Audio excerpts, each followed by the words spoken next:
एक व्यक्ति की मृत्यु हुई, ने एक ही बार हरि बोल बोला था। मृत्यु के बाद जब यमराज के पास गए तो यमराज ने कहा, हाँ भाई तुमने जीवन भर बहुत पाप किए हैं। बोले बहुत पाप किए मैं मानता हूँ, पर मैंने एक बार हरि बोल बोला था। अपने 80 वर्ष की आयु में एक बार हरि बोल बोला था, उसका फल पहले मुझे दीजिए, उसके बाद मेरे पापों के सारे दुख देना।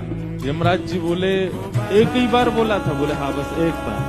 यमराज जी बोले हमको इसका फल नहीं पता। तो व्यक्ति बोला तो मुझे नहीं पता, पहले उसका फल मिलेगा तब नरक की यातनाएं भोगूंगा। यमराज जी उसको लेकर के शंकर जी के पास गए। शंकर जी से जाके पूछा कि महाराज इसने एक बार हरि बोल बोला है, इसका क्या फल मिलेगा? शंकर जी बोले भाई 1.25 लाख बार बोला हो, पुरुषण किया हो तो हमको फल पता है। 1 करोड़ बार बोला हो उसका फल भी हमको पता है। जीवन भर बोला हो, प्रत्येक दिन बोला हो उसका भी फल पता, एक बार बोलने का फल हमको नहीं पता। व्यक्ति बोला ऐसे काम नहीं चलेगा, आप दोनों को मैं देख लीजिए, फिर मैं भगवान शिकायत करूंगा, मुझे फल नहीं दे रहे हैं, एक बार का फल दीजिए। शंकर जी बोले इसको एक काम करो, ब्रह्मा जी के पास ले चलो। तो यमराज जी शंकर जी उसको लेकर ब्रह्मा जी के पास गए।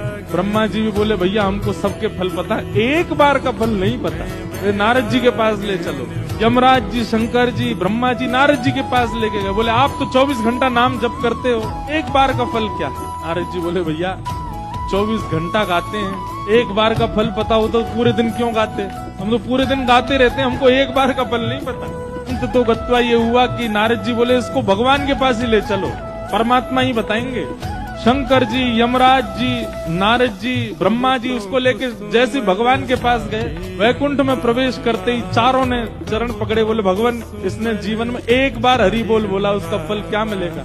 भगवान बोले अब और फल जानने की क्या आवश्यकता है? स्वयं ब्रह्मा जी, यमराज जी, शंकर जी, नारद जी जिसको लेके वैकुंठ धाम है, समझो यही एक बार हरि बोल का फल है।